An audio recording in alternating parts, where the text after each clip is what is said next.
Assalamualaikum warahmatullahi wabarakatuh. Hari ini kita coba berjalan dari Kelai ke Labanan ya.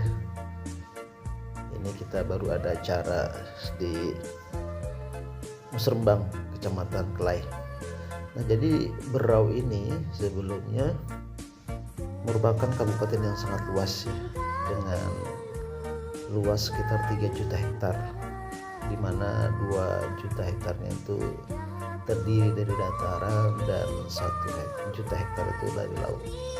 Nah, Berau ini terdapat 13 kecamatan, dari Tanjung Redep, kemudian Segah, Kelai, Gunung Tabur, Sambaliung, Kepulauan Derawan, Maratua, Tabalar, kemudian Biatan, Telesayan, Batu Putih, dan Biduk-Biduk, ada 13 kecamatan. Nah, pada hari ini kita coba berjalan dari Kelai ke Labanan. Nah, Labanan itu termasuk dalam kecamatan Teluk Bayur.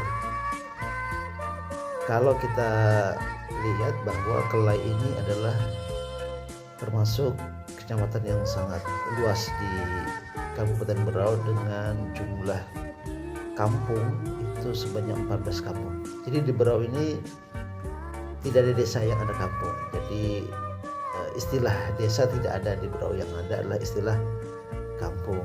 Nah, di Kelai ini terdapat 14 kampung.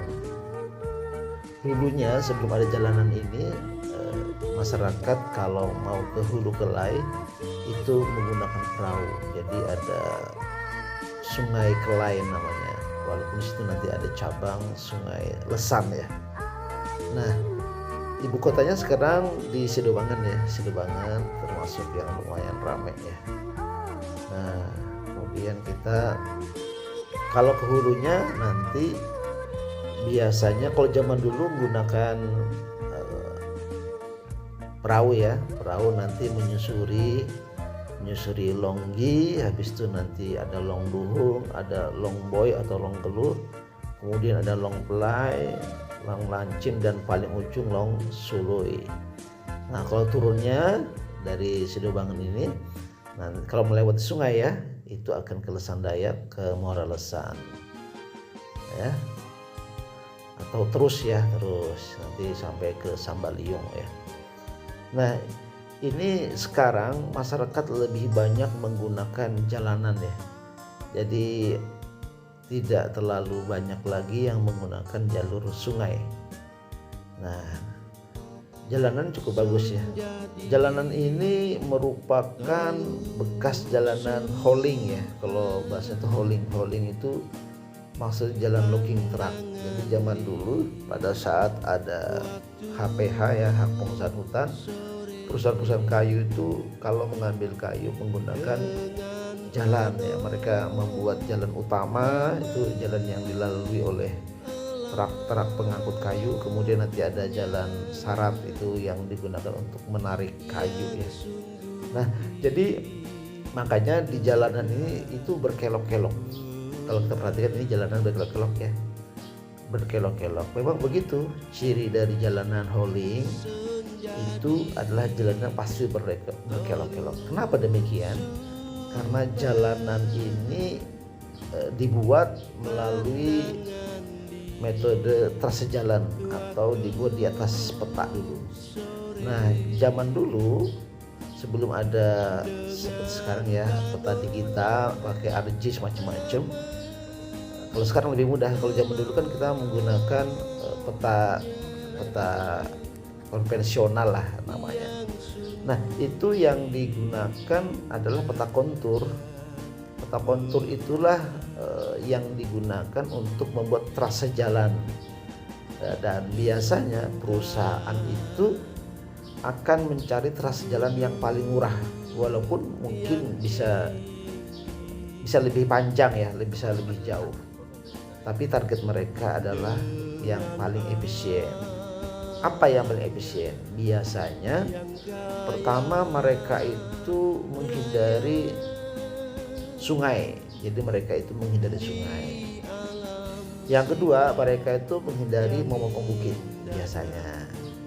Ya, yang ketiga biasanya mereka itu menghindari rawa atau lumpur yang kayak becek ya. Kenapa demikian? Karena ini akan bermanfaat bagi logging track itu sendiri. Nah ini ya, kita ini berada di daerah Sandayak ya, Sandayak. Ini Sandayak ya. Ini jalannya cukup bagus ini. Tapi tetap tadi turun ya. Itu di sebelah depan kita ini ada bekas ladang berpindah ya. Masyarakat itu menanam padi. Di sebelah kiri juga, sebelah kiri bekasnya. Tapi sudah dipanen kelihatannya nih. Nah kembali bahwa jalanan itu memang tadi tuh dia menghindari sungai. Sungai boleh ada tapi kalau bisa yang sedikit ya, karena kan nggak mungkin bisa dihindari karena sungai itu penting juga untuk membuat rakit ya. Nah kalau di Kelai ini, Sungai Kelai memang relatif sulit untuk membuat rakit ya, karena mungkin jalanan sungainya kan kecil walaupun debitnya panjang. Nah jadi mereka perusahaan itu membuat jalanan menghindari bukit atau gunung. Nah ini jalan menuju Moralesan, itu Moralesan ya, sebelah kanan tadi itu. Jadi ada lesan sekitar 1 jam baru sampai di kampung Moralesan. Itu banyak suku Benua ya, orang asli Berau ya. Nah kembali, makanya biasanya pada saat mereka membuat trase jalan itu mereka mengambil bukit atau punggung bukit. Nah ini seperti ini kita lihat, ini kita di lereng ya, di lereng. Jadi di lereng itu lebih murah. Jadi dua, pertama di lereng maupun di punggung bukit, itu yang paling murah. Karena doser itu hanya mendorong saja, jadi dia buat jalan. Yang kedua, kalau hujan itu cepat kering. Nah, itu cepat kering karena dia di punggung atau di lereng ya. Jadi itu yang membuat mereka memilih. Makanya biasanya kalau mereka membuat jalan itu ada namanya tebang matahari. Apa tebang matahari itu? Tebang matahari itu adalah mereka menebang pohon-pohon sekitar jalan supaya Supaya jalanan itu terkena sinar matahari. Nah kayak gini nih, kita perhatikan ini lereng bukit ya, lereng bukit. Jadi mereka cuma mendorong aja. Nah dari dasar itulah setelah tahun 80-90-an jalan itu kan ditinggalkan oleh perusahaannya ya, tidak digunakan lagi. Maka oleh pemerintah, berarti provinsi ya, itu menggunakan jalan ini sebagai jalanan penghubung Berau dan Samarinda. Nah ini kita sudah di Merasa itu, sudah di Merasa ya. Kamu Merasa. Nah dari sini ke Merasa sekitar berapa ya, 15 menit aja tuh ke kampung, nggak jauh. Itu kan bisa wisata. Nah ini jalanannya seperti ini ya. Jadi jalanannya ini sudah menjadi jalan milik provinsi walaupun berada di KBK karena memang bekasnya. Nah jadi itulah kenapa jalanan di hutan atau di Berau ini ya itu relatif berkelok-kelok. Makanya relatif walaupun banyak gunung tapi tetap relatif landai ya. Karena tadi itu jalanan ini kan digunakan untuk logging truck ya, truk pengangkut kayu.